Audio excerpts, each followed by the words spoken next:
Hello, my friends. Welcome back to my channel. My name is Kristle. Thank you so much for being here. Thank you for watching my video. I hope you have fun while you are here in my little corner of YouTube. I'm very grateful you decided to click on my video and watch it. So let's hang out today. Let's talk about books. I am so excited about today's video because I'm going to be doing the mid-year book tag. It is currently like almost middle of July. Is it the middle of July? So we are a little bit past the mid-year mark, but it's okay. We're gonna do it anyway. But I saw a couple of my favorite booktubers, Sarah Crowley and Rachel Catherine. I saw them do this video and I was like, that would be fun. I really wanna do that. If you don't know what the book tag is, it's basically just me answering a bunch of bookish types of questions. So I saw Sarah and Rachel doing this and the questions just seemed really fun and I wanted to do one of my own. I'm gonna pull up the questions here on my phone. Okay, the first question is the best book you have read so far in 2023. If y'all know me, or if you watched any of my other videos, you already know what this is gonna be. Obviously, Fourth Wing. Everything about this book is incredible. The storyline, the characters, there's not like a ton of complicated world building, so it was very easy to read. Whereas there are some fantasy books that I feel like there's just so much world building and there's so much politics and there's like a million characters. And so sometimes, in my experience, fantasy can sometimes be hard to digest. It just takes a lot of brain power. But this book is not like that in any way. It is so easy to read. It flows so well. But this book is basically about Violet, who is going through, I guess, a quote unquote like competition in this war college that she goes to. And she is basically competing to be a dragon rider. Their goal is to bond with a dragon. So there's a lot of different like challenges that she has to go through in order to make it basically in this war college as a dragon rider. So there's a lot of action. It's a very high stakes fantasy. It's kind of like life or death type of situations. I just absolutely loved it. Characters in this book, the relationships, the friendships, the dragons. Oh my God, the dragons like have their own personality and it's just, this book is everything and it is by far the best book that I have read so far this year. Okay, moving on because I could talk about Fourth Wing forever. The next question is the best sequel that you have read so far in 2023. So I'm gonna have to say it's The Housemaid's Secret by Frida McFadden. The first book in this duo is The Housemaid and I love that book. It's one of my favorite thrillers. And I went into this one, I wasn't expecting to like this book as much as I did. This basically is the continuation of The Housemaid. So it has the same main character of Millie. In this book, she goes to work for a very wealthy family and she finds that the wife is like locked up in one of the rooms in their house and she refuses to come out of the room. And the husband is acting really weird. Like he's basically like, don't talk to my wife, like leave her alone. She's going through her own thing. Basically just being just a little weird. And of course has Millie questioning what's going on. So of course that's when the story unravels. You start to find out all the secrets. Everything starts coming out. And it's just a really, really good thriller. I absolutely love this book and I thought it was such a good sequel. Okay, the next question is a new release that you haven't read yet but want to. So for me, this one is Done and Dusted. I cannot wait to read this book. From what I know, it's a really short and quick cowboy romance. It's gotten a lot of hype. I've seen it all over my book talk, all over my Instagram, and I just really, really want to read it. Okay, next question is most anticipated release for the second half of the year. Obviously, Iron Flame. I think that's my number one. That is the second book after Fourth Wing. That book comes out at the beginning of November. I've already pre-ordered it. I can't wait to read it. I am reading it as soon as it comes out because the ending of Fourth Wing leaves you on the biggest cliffhanger ever. The disrespect of Rebecca Yarros. The disrespect. But no, I'm so excited about Iron Flame. I hope it is as good as Fourth Wing. I feel like it has a lot to live up to. Next question is biggest surprise. And I'm assuming this question means like a book that you thought that you were gonna love and you ended up hating, or a book that you thought you were gonna hate and you ended up loving. For me, I would say my biggest surprise was Tomorrow. I really thought that I was going to love this book because of all of the rave reviews. It won so many awards, like it won Book of the Year last year. So I was just very excited to read this and I thought that I was going to be obsessed with it. I hated this book.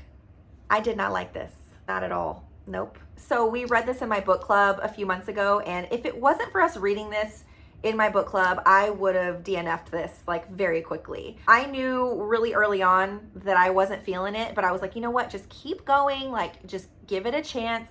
And then as I was halfway through, I was like, I still don't like this book. There was nothing about it that I liked, to be honest. And obviously everyone has different opinions. We are all entitled to love books. We're all entitled to not love books. And it's okay. I mean, I know that so many people rave about this. So many people love it. I could see why people do love it. It is written very artistically. It is very unique. It is very different. It just wasn't for me. That's really all I can say. I didn't really like the themes in this book. I didn't like the characters. I didn't like the relationship between the characters because I went into this thinking, oh, okay, this is going to be about a friendship, and I just didn't love their relationship. And it wasn't because it's about video games. I just didn't really like the writing. I didn't like the characters. I didn't like the plot. I just didn't like it. Now, if you loved this book, I think that's amazing. I think that is great. But keep in mind, everyone has different opinions. There are probably books that I absolutely love that people hate. We all consume books differently. For example, the things that I did not like about this book, I'm sure people loved about it. But again, that's the beauty of reading. We all have different opinions. We all have different takes on books, and that's what makes it fun. You know, it keeps it interesting. Next question is newest fictional crush. You know, I hate to bring up Fourth Wing again, but I truly can't help it. Xaden. Oh my God. Oh, here's the thing. Xaden is one of those characters that's kind of like a bad boy when you first start reading this book. When it comes to my crushes in books or my men in books, I like them to have some edge. I like them to have some grit, just a little bit of something, you know? I guess edge is the right word. I like them to have a little bit of edge, but I also like for them to have a sweet side. Like the mix of those qualities, it gets me every time. And I feel like Xaden has all of that. Like you go into this book and he's like a bad boy, he's kind of the villain, and then like his character development, his character growth, you start to learn more about him and you actually see that he does have a soft side. He's very protective over the things that he loves. So Xaden, yeah. The next question is a book that made you cry. This is gonna have to be The Four Winds by Kristen Hanna. This is a historical fiction book set in the 1920s into the 1930s during the Great Depression. And to be quite honest, historical fiction is not one of my favorite genres. It's actually one of my least favorite genres. But if it's written by Kristen Hanna, I will read it. But this book is sad. It is sad. It takes a lot. It takes a lot to make me cry in a book. This one got me. Again, this takes place during the Great Depression, so you can only imagine the trials and tribulations that the characters in this are going through. Kristen Hanna has this way of like taking you out of reality and putting you into the book that she is writing. That is one of the reasons why I love her books. But Elsa is the main character in this, and she is basically trying to just survive. So this book takes you through her life. It takes you through everything she has been through, everything she is struggling with, and it just really pulls at your heart. This was an easy 5 stars for me. If you have never read Kristen Hanna's books, I would highly recommend. Okay, next question is a book that made you happy. Listen, y'all, I'm gonna be honest. I don't read a ton of happy books. I'm more of a dark soul. I just like dark shit. That's just who I am to my core. But I really am trying to be better, and I'm trying to read happier books, lighter books, more lighthearted things. And I would say the most recent book I read that made me smile and made me happy and made me laugh was A Part of Your World by Abby Jimenez. This is a small town romance, and it is about Alexis and Daniel, who basically come from 2 totally different worlds. Alexis comes from a very wealthy, very well-off, prominent family, and Daniel lives in a very small town. He's a carpenter. He doesn't come from money. He's actually struggling a little bit in life. Their worlds end up colliding, and this book is basically about their struggles in trying to make their relationship work. But I ended up really enjoying this book. Abby Jimenez has a way of taking like heavier topics and putting a very lighthearted spin on them. I laughed a lot in this book. I smiled a lot in this book. There were some cringy parts. I'm not gonna lie, there were some cringy parts.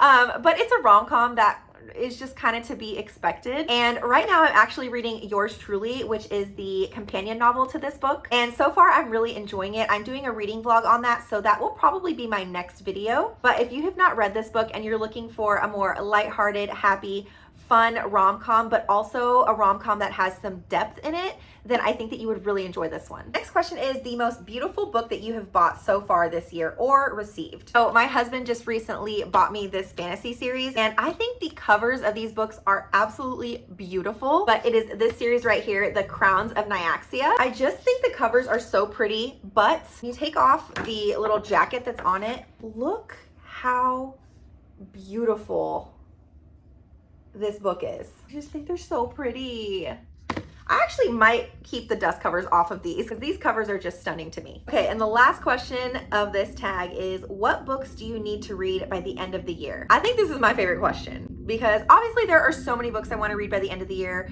but realistically, I'm not going to be reading my entire TBR by the end of the year. But there are some books that I am absolutely going to be reading before 2024 starts, and these are them. So, okay, the first one is Icebreaker by Hannah Grace. The sequel to this is coming out in, I believe, October. I've already pre-ordered it. I've pre-ordered it and I haven't even read the first one. But I am excited about this one. This is a hockey romance, hence the cover. I have never read a hockey romance before, but I have heard so many things about this book. I am so late to the game on this. I'm pretty sure everyone and their mom has read this book. I'm the only one who hasn't read it. I will be reading this before the year ends. I don't know when. I actually would like to read this probably in September because the sequel comes out in October, and I would like to read that as soon as it comes out. Now, I know that this book is very spicy as well. I love spice in books, so I am ready for it. But the cover makes it seem like it's just like a cheesy little rom-com, but I know it's got like some steaminess in it. I'm ready for it. So this is gonna be probably on my September reads. Oh my God, okay. These next two books are probably one of my most highly anticipated books, and I'm gonna be reading these in October. Well, I don't know if I'll read them in October, maybe November. I know I'm gonna be reading them in the fall sometime because these books are very dark, and I wanna read them when I'm in my I mean, let's be honest, I'm in a dark mood all the time, but especially in the fall time is when I'm like, I wanna read all of my thrillers. I wanna read a dark romance. I wanna read horror. I want to read anything dark. Okay, let me just tell you what it is because I know it's killing y'all. It's this series. This is the Cat and Mouse Duet by H.D. Carlton. The first book is Haunting Adeline, and the second book is Hunting Adeline. I know there is a little prequel to this as well. It's like a little tiny novella, and I will be reading that as well. I know that these books are dark. I know that they're disturbing. I know that they're spicy. I know that there are some things that happen in this book that are quite alarming. So I know all of that going in. I know these books are not for everyone, but I'm ready. I'm ready for it. But it's one of those things where I've just been anticipating reading these books for a while that I almost like don't want to read them because I don't want it to be over. Okay, 2 more books and then I am done. I will 100% be reading the 2 Crescent City books that are currently out by the end of the year. I'm thinking maybe November and December is when I will read these. The 3rd book is coming out in January, so I really want to read these by then. This is House of Earth and Blood, and then this one is House of Sky and Breath. I am very excited to read these, but I'm also like a touch intimidated. I just finished reading the entire Throne of Glass series, and while I loved that series and it was incredible and I loved every second of it, it still like took a lot out of me mentally because fantasy to me is sometimes difficult depending on the type of fantasy that it is. But the Throne of Glass series specifically, in my opinion, was just a little bit more complex. There was a lot of characters, a lot of world building. So there were times where I was kind of like, wait, what? Like there's just a lot going on for my brain, you know? I have also heard that like the first chunk of this book, House of Earth and Blood, is like very confusing. So I'm just like I already know these books are going to take me a while to get through because these are chunky books. Okay, yeah, this book is about 800 pages. And then this book I'm sure is about the same. Yeah, this book is about the same. Yes. So these are both like 800 page books. So I know that these are going to take me a little bit of time to get through. But with that being said, I read Kingdom of Ash, which was almost 1,000 pages. So if I can read that, I shouldn't have any problem with these. But anyway, I'm so excited to get into the Crescent City series. So I have to get to these these by the end of the year because I really want to read the third book like as soon as it comes out. Okay, y'all, so that is the end of the questions that are part of the book tag. I hope y'all enjoyed this video. Thank you so much for watching. I really enjoyed filming this. I love doing these little like Q&A book tag types of videos, so I'll probably be doing more Q&As over on my Instagram stories and then like taking those questions and answering them in a video. I hope that y'all enjoyed this video. If you did, I would love it if you would give it a thumbs up, subscribe to my channel, turn on the notification bell so you don't miss any of my future videos. I will put all of my social handles here on the screen. I have a TikTok where I post all book content over there, and then I also have a virtual book club over on Instagram, so I will put all of that here on the screen. I would love it if y'all would come follow along over there as well. And again, thank you all so much for watching. I will see y'all in my next video. Bye.